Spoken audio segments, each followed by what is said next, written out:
SETMIL Office Complex is a state-of-the-art commercial office complex utilized by NTB Bank, DHL and SETMIL developers in the heart of the Colombo city with ample vehicle parking facilities located at number 256 Srimat Ramanathan Mawatha, Colombo 15, in very close proximity to Colombo Fort.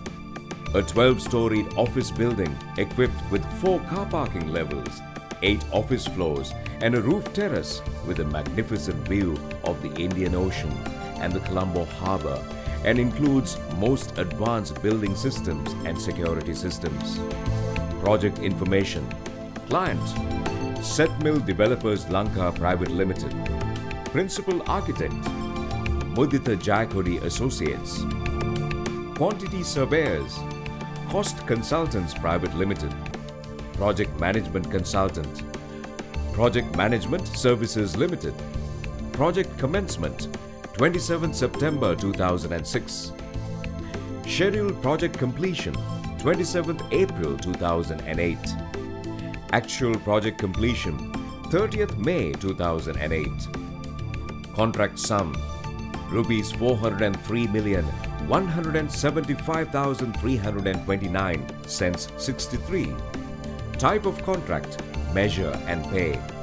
Date of commencement: 27th September 2006 and the initial contract value rupees 400 million. Project duration: 15 months. Final contract sum: rupees 403,175,329 and cents 63, and extension of time up to 27th May 2008. Site organization. The project was under the leadership of the Managing Director, Chartered Engineer Ranjit Gunatilaka. Guidance and advice was obtained from the Deputy General Manager, Executive Director, Chartered Engineer Mervin Fernando. Obtained the control skills of the Manager Projects, Mr. Bimal Kurupu, who had 20 years of experience. On-site guidance and supervision was given by the Site Manager, Chartered Engineer Ranjit Patiratna and Mr. H.A.B. Hettiarachchi. The project was also under the supervision of graduate and experienced engineers, technically sound assistant engineers and technical supervisors, along with a team of recognized specialist contractors. Safety included in HSC conservations. Maintained a safety handbook at site with guidelines to construction safety. Appointed a safety officer at site to ensure all safety concerns are met in accordance with the safety guidelines. Climbing platforms were erected complying to higher safety standards, equipped with ladders in good condition. Screening was done on all sides of building to protect the environment and surrounding from dust and other construction particles. Safety decks were erected wherever necessary to protect the adjacent properties. Machinery and equipment were repaired and maintained in good condition to reduce the noise levels and to avoid any other inconvenience to the public. Proper draining system within the site was maintained and stagnating of water at drains and on floors were avoided to prevent spreading of infections. Construction features: excavations. Depth of excavation was 3.5 meters below existing ground level for basement. Before excavation, pressure grouting was done to improve soil condition at retaining site.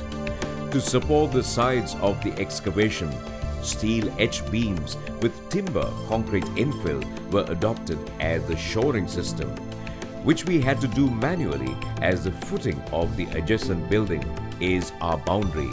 Concreting. Ready mixed concrete supplied from Sanken batching plant was pumped using mobile concrete pump cart and also our tower crane.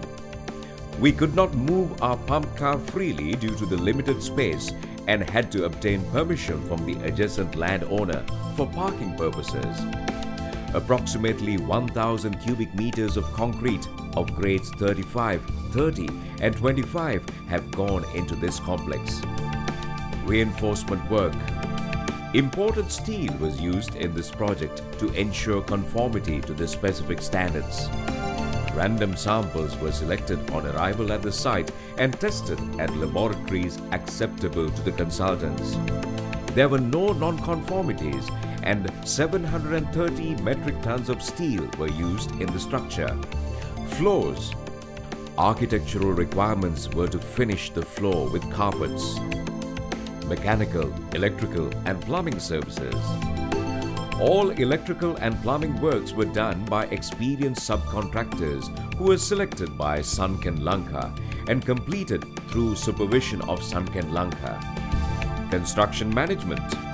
At the inspection itself, the project implementation system was discussed and agreed upon. Some of the major issues were site instruction and variations, shop drawings and approvals, nominating subcontractors and dealing with them, product approvals, submission of valuations, supply of samples and approvals, testing procedures and approvals, alternate weekly technical meetings and progress review meetings, inspection procedures and approval of work. Having established the procedure in advance, everyone was aware of how each issue at the site was to be dealt with. Therefore, construction management was reasonably easy at this site. Maintenance of site records. We maintain the required documentation and repairs necessarily to achieve authority approval. This included site log entry book, RFI, distribution schedule, weather report, daily site report, daily workers distributors, day worksheet, inspection sheet for concrete work, etc. Challenges.